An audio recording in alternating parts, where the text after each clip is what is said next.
कौवा बनकर के आता है, और कौवा बनकर के आने के पश्चात भूल क्या करता है? लंका के लोग श्री सीता जी का हरण करते हैं, ठीक, पर आज जयंत क्या कर रहा है? श्री सीता जी के चरणों में चोंच से प्रहार करता है, और जब प्रहार करता है तो रक्त बहने लगता है। ये बड़ी सांकेतिक भाषा है। ये श्री सीता जी के चरणों से रक्त बहना, अब इसको जरा इसकी तुलना आप करेंगे, हनुमान जी जब मुक्के का प्रहार करते हैं तो लंकिनी के मुंह से रक्त बहने लगता है। तो ये उल्टे दृश्य है। हनुमान जी के द्वारा लंकिनी पर प्रहार है, लंकिनी का रक्त बहता है, और लंकिनी का रक्त बहने के पश्चात लंकिनी की बुद्धि शुद्ध हो जाती है, और लंकिनी हनुमान जी से कहती है प्रविश नगर कीजिए सब काजा। और जयंत जो है वो श्री सीता जी के चरणों में प्रहार करता है, श्री सीता जी के चरणों से रक्त बहने लगता है। ये रक्त का तात्विक तात्पर्य क्या है? आप लोगों ने एक शब्द सुना होगा, जब किसी बड़े त्यागी महापुरुष की प्रशंसा करते हैं तो कहते हैं बड़े विरक्त है। तो विरक्त माने जो रक्त रहित है। रक्त रहित का यह अर्थ तो हुआ नहीं कि उसके शरीर में खून नहीं होगा। तो विरक्त का अर्थ यह है कि जैसे शरीर में रक्त होता है, इसी प्रकार से मन में भी हम लोगों के एक रक्त भरा हुआ है, खून भरा हुआ। और वो क्या है?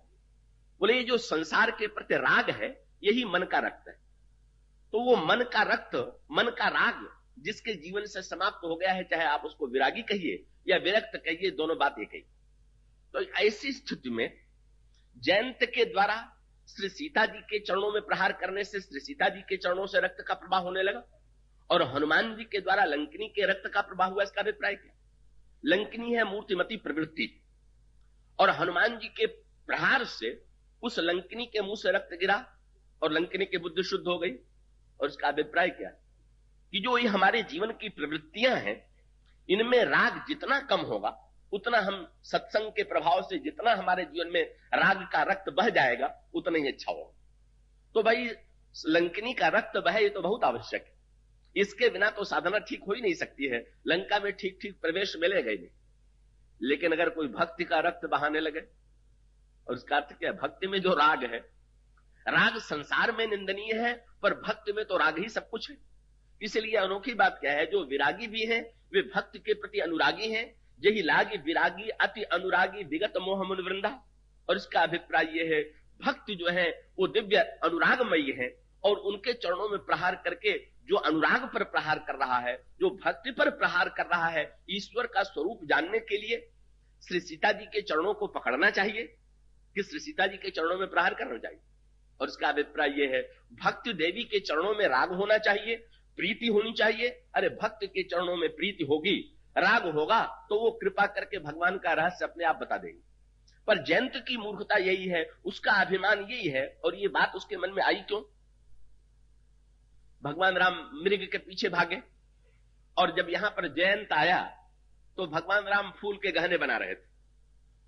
तो जयंत तो कल्पना करके आया था कि ईश्वर किसी सिंहासन पर बैठा हुआ होगा और सब पूजा कर रहे हो। उसे क्या कल्पना थी कि ईश्वर फूल के गहने बनाता हुआ मिल जाएगा। उसका लक्षण, प्रत्येक व्यक्ति के मन में एक कल्पना रहती है कि बड़ा व्यक्ति होगा तो ऐसे रहता होगा, इस रूप में रहता होगा, उसकी एक कल्पना मन में होती है।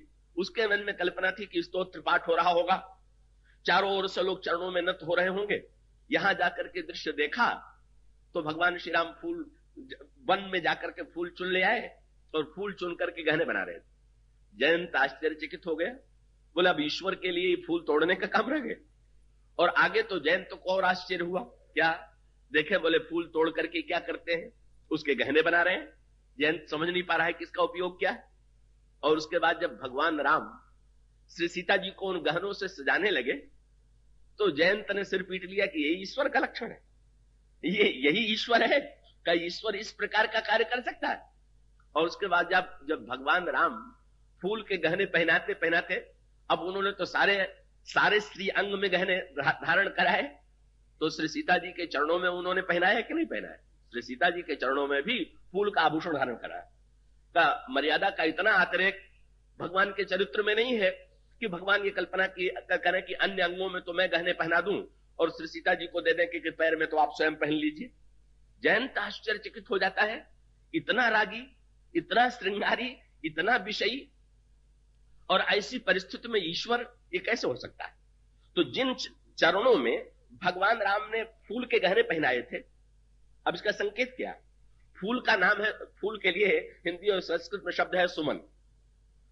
तो एक बार भगवान श्री राम लाए हैं और फूलों के गहने पहनाते हैं। मानो भगवान संकेत क्या करते हैं कि भक्ति के चरणों में सुमन अर्पित कर देना ही सबसे बड़ी साधना है। अपना मन हम भक्ति देवी के चरणों में लगा दें, अपने मन को फूल बना करके उसके द्वारा हम भक्ति देवी का श्रृंगार करें और उनके चरणों में अपने मन को अर्पित कर दें।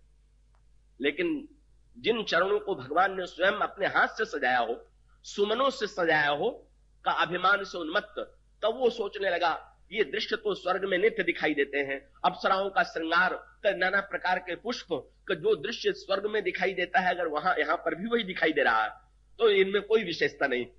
और जिन चरणों को इन्होंने इतना सजाया है, इसी पर प्रहार करके मैं देखता हूं कि मेरा क्या कर लेते हैं। इसलिए श्री सीता जी के चरणों पर ही वो प्रहार कर देता है।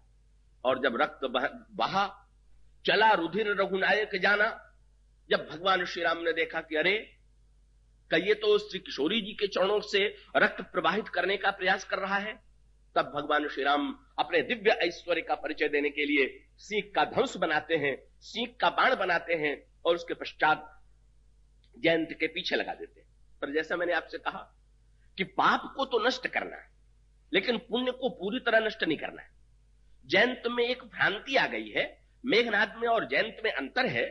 मेघनाद में शरणागति नहीं हो सकती है, का वो तो अंतिम क्षण तक श्री राम के और लक्ष्मण के विरुद्ध लड़ना ही जानता। पर जयंत में, जयंत के जीवन में वो अंतर है। जयंत इस प्रकार से क्षण भर के लिए विपरीत क्रिया करने लगता है, दुर्व्यवहार करता है, लेकिन उसके पश्चात भगवान राम अपने सींग का धनुष और बाण बना करके जब उसके पीछे लगा देते हैं, तब वो भागता और भागते हुए पिता के धाम स्वर्ग में जाता है। पिता ने सोचा कि इसको रखेंगे तो हमारा स्वर्ग भी बाण नष्ट कर देगा, निकाल दिया। जहां जहां वो जाता है, ब्रह्मधाम शिवपुर सब लोका, फिरा भ्रमित भय व्याकुल शोका, काहू बैठन कहा न ओही, राख को सकई राम कर द्रोही, मात मृत्यु पितु समन समाना, सुधा होई विष सुन हरि जाना, मित्र करई सब सत रिपु कै करनी, ताकह विबुध नदी वैतरणी। इस तरह से ये जो जयंत है वो व्याकुल होकर के भटक रहा। भटकते भटकते अब भगवान के मन में करुणा आई। इस भागने का फल क्या हुआ कि जो अभिमान था वो नष्ट हो गया, अपनी भूल का भान हो गया। और यही पुण्य की जो कमी है, पुण्यात्मा को जब तक अपने में विशेषता ही दिखाई देती रहेगी, पुण्यात्मा में भी जब तक गर्व बना रहेगा, और पुण्यात्मा जब तक ये समझेगा कि हम अपने पुण्य के द्वारा, अपने बुद्धि के अहंकार के द्वारा ईश्वर को समझ लेंगे, तब तक वो ईश्वर से दूर ही भागता जाएगा, जैसे जयंत भाग रहा था। लेकिन भगवान बड़े करुणामय हैं, अंत में निर्णय करते हैं कि जयंत को मारना थोड़ी है, जयंत के अभिमान को ही तो मारना है, जयंत की भ्रांति को ही तो मारना है। इसलिए भगवान स्वतः तो बाण पीछे लगा देते हैं, लेकिन दूसरी ओर नारद, ये नारद जो है ये तो भगवान के स्वरूप ही है, संत तो भगवान के स्वरूप ही है। उनके मन में प्रेरणा कर दिया कि अब जाकर के इस बेचारे को बचाओ। और तब नारद देखा विकल जयंता, लाग दया कोमल चित संता, और मिल गए। और परिणाम क्या हुआ का ये जो दृष्टि में भ्रांति थी, आंख में जो भ्रांति थी, वो भ्रांति जो है संत ने दूर कर दिया। पूछ दिया कहां भाग रहे हो? बोले महाराज मैं तो संसार में चारों ओर ब्रह्मांड में भटक रहा हूं। क्यों? बोले भगवान राम के बाण के डर के मारे। ये बाण कहां से लगा हुआ है? बोले जब से मैंने श्री सीता जी के चरणों में प्रहार किया। क्यों लगा हुआ है? कहा मुझे मारने के लिए। तो नारद जी ने पूछ दिया कि अगर मारना चाहता है और तुम जहां जहां गए वहां वहां बाण पीछा कर रहा था, तो तुम्हें मार क्यों नहीं रहा? क्या तैयारी कोई कर रहा है बाण? क्या जब तुम्हें बचाने वाला कोई है नहीं, तुम जहां जाते हो वहीं पर बाण जाता है? और उसका अर्थ क्या कि ईश्वर मारने वाला है। अब ये बोध हुआ, इतने देर में ईश्वर के संहारक रूप का बोध हुआ जयंत को कि ईश्वर संहार करने वाला है। कि ईश्वर में संहार भी एक लक्षण माना जाता है, पर अगर संहार ही अगर लक्षण हो ईश्वर का, तो फिर जीव तो एक क्षण भी जीवित नहीं रहेगा, किसी समय भी उसका संहार हो जाएगा। इसलिए नहीं, भगवान के संहार की शक्ति को केवल बाण को ही मत देखिए। तब क्या देखें? बाण के साथ साथ बाण चलाने वाली भुजा को भी तो देखिए। बाण कठोर दिखाई देता है, भुजा बड़ी कोमल है। जब कोमल कठोरता इन दोनों का सामंजस्य दिखाई देगा तो भगवान समझ में आवेंगे। संत ने कह दिया ये तो तुम्हारी दृष्टि का भ्रम। अगर मारना चाहता तो बाण कहीं भी मार देता, मार क्यों नहीं रहा?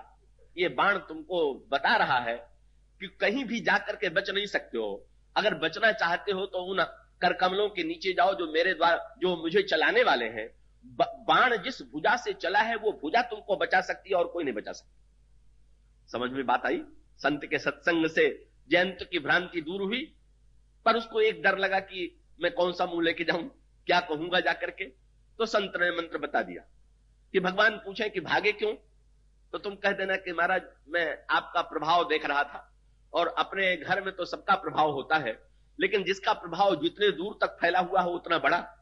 तो मैं वस्तुतः आपसे दूर कहां जा रहा था, मैं तो सारे ब्रह्मांड में, ब्रह्मधाम में, शिवलोक में आपका प्रभाव ही ढूंढ रहा था। मैंने आपके प्रभाव का सर्वत्र दर्शन किया कि कोई ऐसा लोक नहीं जहां आपका प्रभाव न हो। जयंत ने पूछा फिर कहेंगे अब लौट के क्यों आए? बोले कह देना कि महाराज प्रभाव तो देख चुका, अब स्वभाव देखना और बाकी है। स्वभाव तो बिना पास आए देखा नहीं जाता, अब अपने स्वभाव का परिचय और दे दीजिए कि आप कितने कोमल हैं। और परिणाम क्या हुआ? गोस्वामी जी ने लिखा, सुनत राम अति कोमल वाणी। ये बाली और जयंत दोनों प्रसंगों में समान रूप से आता, यही रामायण की विशेषता। यही शब्द सुनत जिस समय आता है, पठवा तुरत राम पहिताही, और इसका अर्थ है ईश्वर को पुण्य पर भी प्रहार करना पड़ता है अगर पुण्य में भ्रांति और अहंकार का उदय हो तो।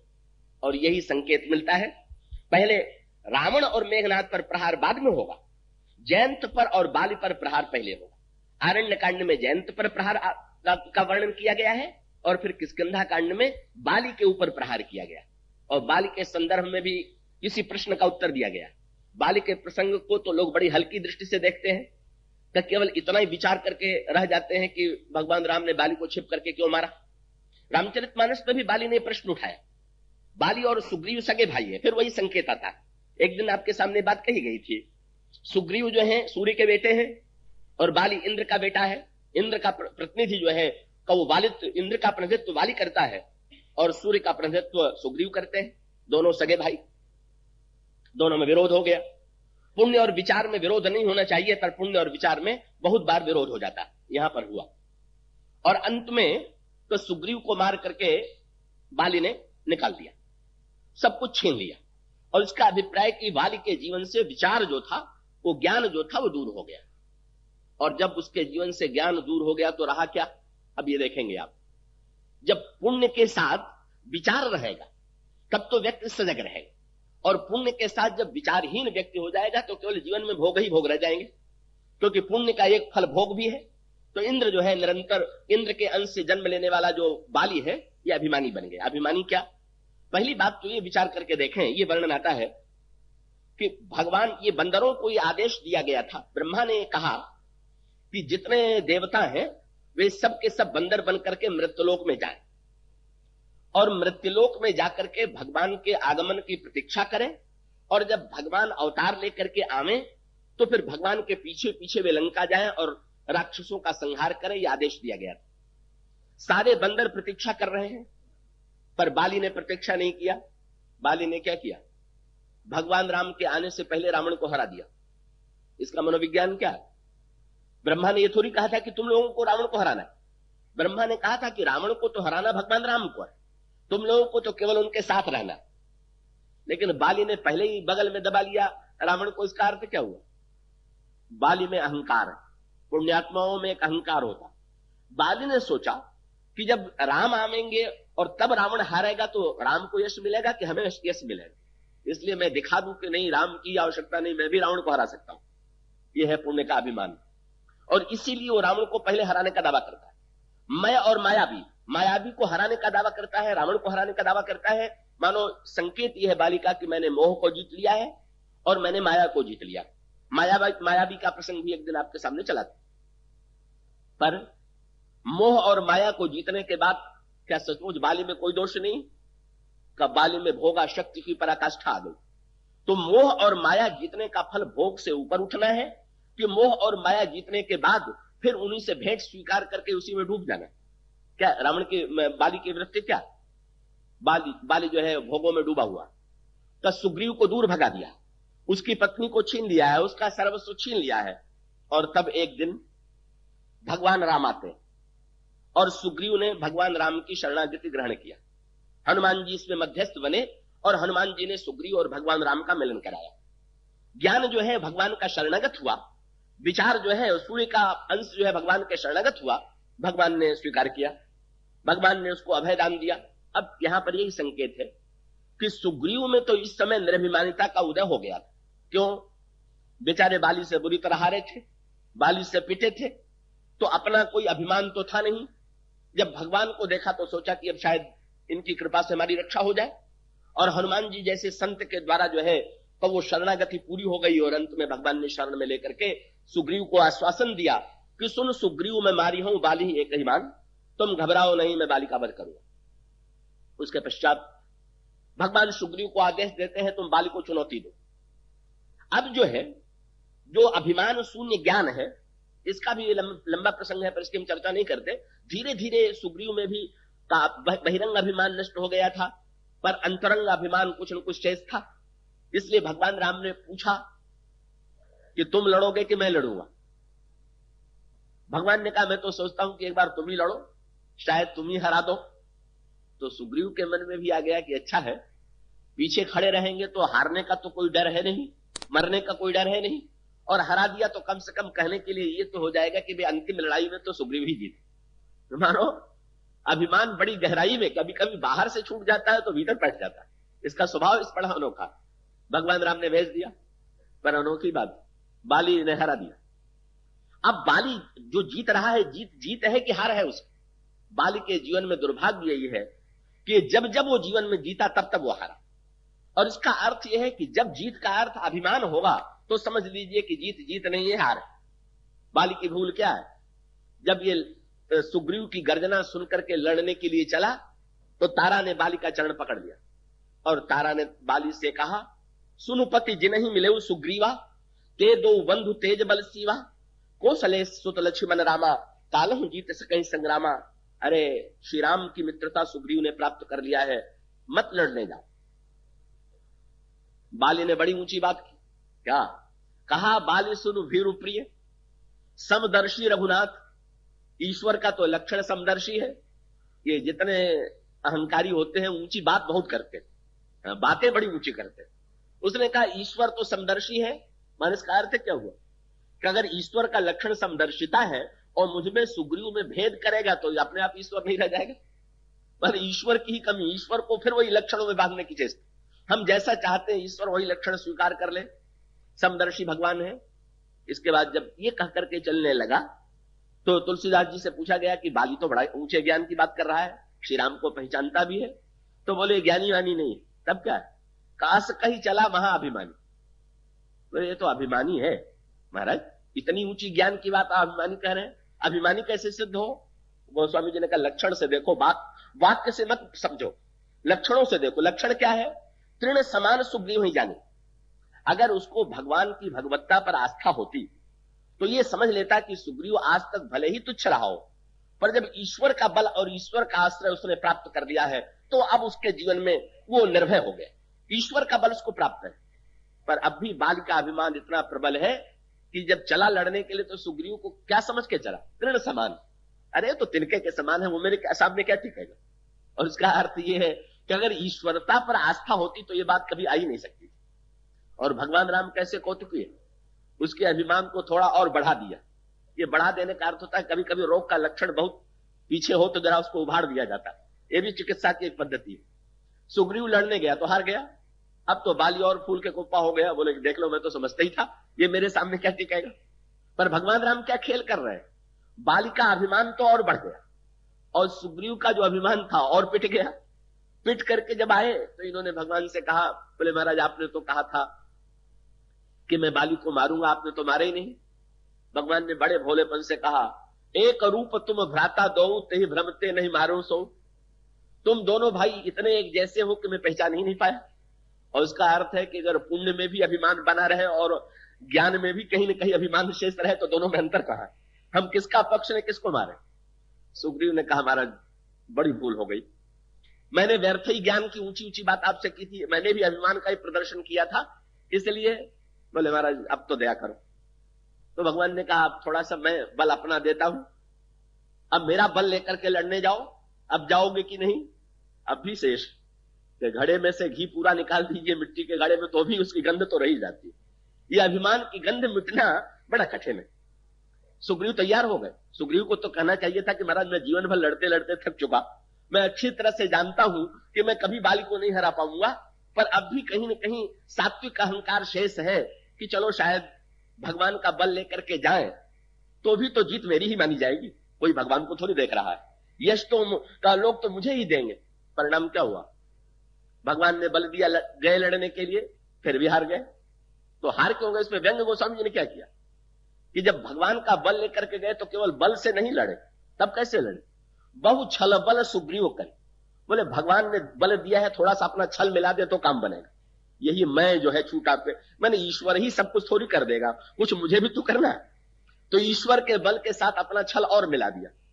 परिणाम फिर हारे तो पूरा अभिमान नष्ट हो गया।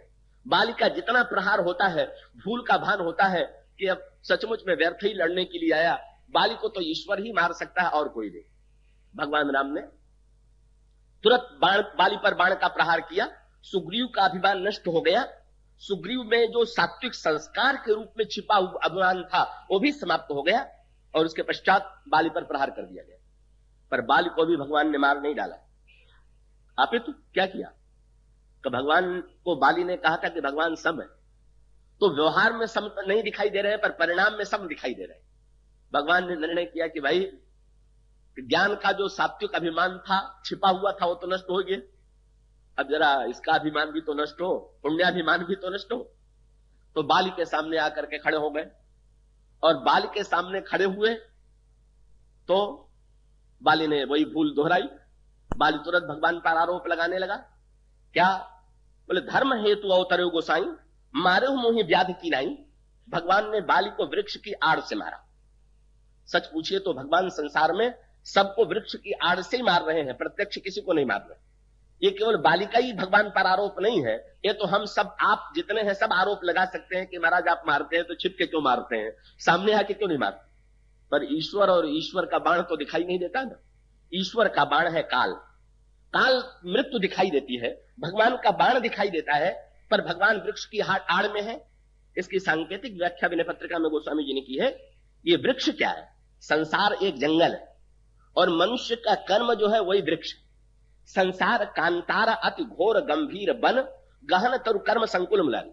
और इसका अर्थ है कि ईश्वर सामने नहीं आता, कर्म के वृक्ष की आड़ से काल के बाण के द्वारा वो सृष्टि का नियमन कर रहा है। कर्म और काल यही सृष्टि को चला रहे हैं, ईश्वर सामने नहीं दिखा दिया। भगवान राम ने भी बाली के प्रति यही व्यवहार किया, पुण्य के साथ वही व्यवहार किया, काल कर्म का वही आश्रय लेकर के भगवान आकर के फिर खड़े हो गए। बाली ने कहा महाराज आपने तो धर्म रक्षा के लिए अवतार लिया है। भगवान राम ने तुरंत बाली का कानून जो था वो बाली को याद दिला दिया। तो मानते हो ना कि धर्म रक्षा के लिए आए हुआ हूं? हाँ, तो अनुज बधु भगनी सुत नारी, सुन सठ कन्या समय ये चारी, इन्हीं कुदृष्टि विलोकई जोई, ताई बधे कछु पाप न हो। इसलिए तुमने पाप किया, मैंने तुमको दंड दिया, तुम्हारे साथ न्याय किया गया, तुम्हारे कर्म के अनुकूल तुम्हारे प्रति व्यवहार किया गया। तुरंत परिणाम क्या हुआ? बाली का अभिमान जो था, वस्तुतः भगवान बाली को नहीं मारना चाहते थे, बाली में जो अभिमान था, जब बाली ने पूछा मुझ में क्या भूल है, तो भगवान ने भूल बताने के साथ साथ कहा मूढ़ तो ही अतिशय अभिमाना, नारी सिखावन कर सिनकाना, मम भुज बल आश्रित ते ही जानी, मारा चहसी अधम अभिमानी। परिणाम क्या हुआ? बाली का अंतःकरण शुद्ध हुआ। बाली ने तुरंत भगवान राम के चरणों में नमन किया और नमन करने के बाद तुरंत बाली के मुंह से वाक्य निकला शरणागति। जयंत शरणागत हुआ और आज बाली जो है वो भी शरणागत हो रहा है। बाली भगवान से कहता है, बोले प्रभु सुनहु राम स्वामी सन चलन चातुरी मोर। लेकिन प्रभु मैं एक बात पूछना चाहता हूं कि मेरे कानून के अनुकूल तो आपने मुझे दंड दे दिया, पर मैंने आपका एक कानून और सुना है क्या? ये तो सृष्टि का नियम है और मैंने धर्म की दुहाई दिया तो आपने मुझे उत्तर दे दिया कि तूने पाप किया। पर महाराज मैंने तो शरणागति का एक और नियम सुना है क्या, कि आप ये कहते हैं सन्मुख होए जीव मोहि जब ही जन्म कोटे ना सही तब ही। और अगर ये कानून सही है तो बोले महाराज अपने कानून से तो मैं दंड का पात्र हूं, पर आपके शरणागति का जो कानून है उससे बताइए दंड का पात्र हूं कि नहीं। सुनहु राम स्वामी सन चलन चातुरी मोर, प्रभु अजहू मैं पापी अंत काल गति तोर। आप मेरी आंखों के सामने खड़े हैं, आपके चरणों का दर्शन मुझे हो रहा है, फिर भी अभी मेरा पाप बना हुआ है।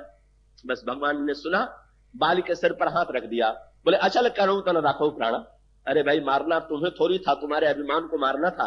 अभिमान मर गया, तुम जीवित रहो। बाली ने कहा महाराज, अब तो अंगद के रूप में मैं जीवित रह करके आपके साथ सेवा करूंगा। ये शरीर पाप ताप के द्वारा, अनर्थ के द्वारा दूषित हो चुका है, इसलिए अब इस शरीर की रक्षा हमें नहीं करना है। सेवा करेंगे हम अंगद है, यह तनय मम सम, यह अंगद को ले लीजिए। और इसका अर्थ है, जब पुण्य का अभिमान नष्ट हो गया और पुण्य ने अपने पुत्र को, अपने प्रतिरूप को, अंगद माने ऐसा पुण्य कि जिसमें अभिमान का सर्वथा भाव है, का यही अंगद भगवान राम के साथ सेवा में लगे हुए। और फिर इसके पश्चात यहां पर क्या हो रहा है, बंदरों के मध्य में, बंदर बीच में है और भगवान श्री राम दूर बैठे दिखाई दे रहे हैं। इसका तात्पर्य हुआ कि ये बीच में गुणाभिमान को पार करना। सुग्रीव से अब क्या भूल हो रही, स्वयं शरणागत बने, लेकिन आज जो है अपनी शरणागति को भूल करके सामने वाले में दोष निकालने लगे। बोले, कहने लगे महाराज रावण के भाई को शरण में कैसे लीजिएगा। भगवान ने सोचा, अब सुग्रीव के मन में मेरी सेवा का अभिमान आ गया कि मैं इतने दिनों से बंदरों के साथ सेवा में हूं, हमारी सेना के सेवा के बिना, सेना के बिना राक्षसों पर विजय कैसे प्राप्त होगी। भगवान की उदारता क्या थी, भगवान तो बड़ा कड़वा उत्तर दे सकते थे। सुग्रीव का कहना यह था कि महाराज रावण के भाई को शरण में कैसे लीजिए।